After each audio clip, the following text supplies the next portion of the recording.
এক মাস সিয়াম সাধনার পর ২১শে মার্চ উদযাপিত হবে ঈদ উল ফিতর ২০২৬। ঈদ উদযাপনে প্রস্তুত সারা দেশের ধর্মপ্রাণ মুসলমানরা।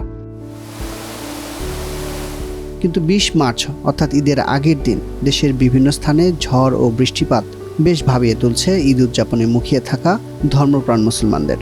ঈদের দিনে ঝড় বৃষ্টি নিয়ে শঙ্কায় আছেন অনেকেই। আগামীকালকে বৃষ্টিপাত হওয়ার সম্ভাবনাটা অনেক বেশি এবং সারা দেশে বৃষ্টিপাত হবে। আবহাওয়া অধিদপ্তরের পূর্বাভাসে বলা হয়েছে, আগামীকাল ঈদের দিন ঢাকা, রংপুর, রাজশাহী, ময়মনসিংহ, খুলনা, বরিশাল, চট্টগ্রাম ও সিলেট বিভাগের কিছু কিছু জায়গায় অস্থায়ীভাবে দমকা বা ঝোড়ো হাওয়া ও বিদ্যুৎ চমকানো সহ বৃষ্টি বা বজ্রসহ বৃষ্টি হতে পারে। সেই সাথে কোথাও কোথাও বিক্ষিপ্তভাবে শিলাবৃষ্টির আভাসও রয়েছে। ফলে সারা দেশে দিন ও রাতের তাপমাত্রা সামান্য কমতে পারে। এখন এই বৃষ্টিটা যে একসঙ্গে সারা দেশে হবে এমন কিন্তু না, বা অতি ভারী বৃষ্টি হবে এটাও না, কিন্তু বৃষ্টিপাত হবে, ১-২ বৃষ্টি হবে, সেখানে বিক্ষিপ্তভাবে শিলার বৃষ্টি হতে পারে, বজ্রপাত হবে, লাইটনিং হবে, কোথাও কোথাও দমকা ঝড় বাতাস হবে, যেটাকে আমরা কালবৈশাখী ঝড় বলি। এবং যেটা আমি বললাম যে একসঙ্গে হওয়ার ইয়েটা কম। ওভারঅল যেটা আমরা দেখছি, এটা তো কাল সকালের দিকে ইয়েটা কিছুটা কম দেখা যাচ্ছে, দুপুর বা দুপুরের পরে সারা দেশে প্রবণতাটা বেশি বৃদ্ধি পায়। তো সকালের দিকেও দেশের উত্তর পশ্চিম রংপুর, রাজশাহী অঞ্চলগুলোতেও হতে পারে, আমাদের খুলনা অঞ্চলে কিছু কিছু জায়গায় হওয়ার সম্ভাবনা রয়েছে।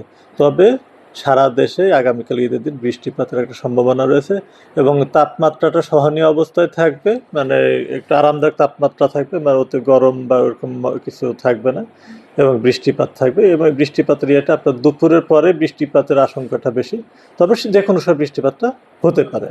মানে এখন নির্দিষ্টভাবে যে নামাজের সময় হবে বা হবে না এটা বলার আসলে সুযোগ নেই, যে কোনো মুহূর্তে বৃষ্টিপাতটা হয়ে যেতে পারে। এই সময়টা হচ্ছে কি আমাদের প্রাক বর্ষাকাল, অর্থাৎ মার্চ, এপ্রিল মাস, মে ৩ মাসে তার প্রাক বর্ষাকাল, এবং এই সময়টার ফোরকাস্টটা কিন্তু চ্যালেঞ্জিং।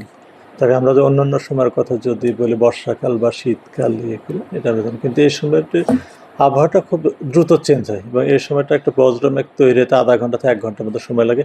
এর মধ্যেই কিন্তু সে বৃষ্টিপাত, মেঘ তৈরি হয়ে বৃষ্টিপাত, শিলাবৃষ্টি, বজ্রপাত এবং কালবৈশাখী ঝড় দিয়ে শেষ হয়ে যায়।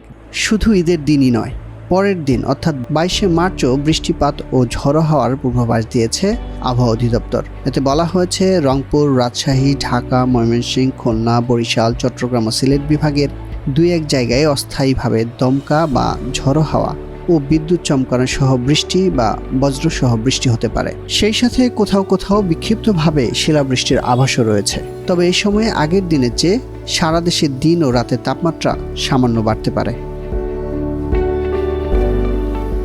ঈদের তৃতীয় ও চতুর্থ দিনে এই বৃষ্টিপাত ও ঝড়ো হওয়া কমে আসার পূর্বাভাস দিয়েছে আবহাওয়া অধিদপ্তর।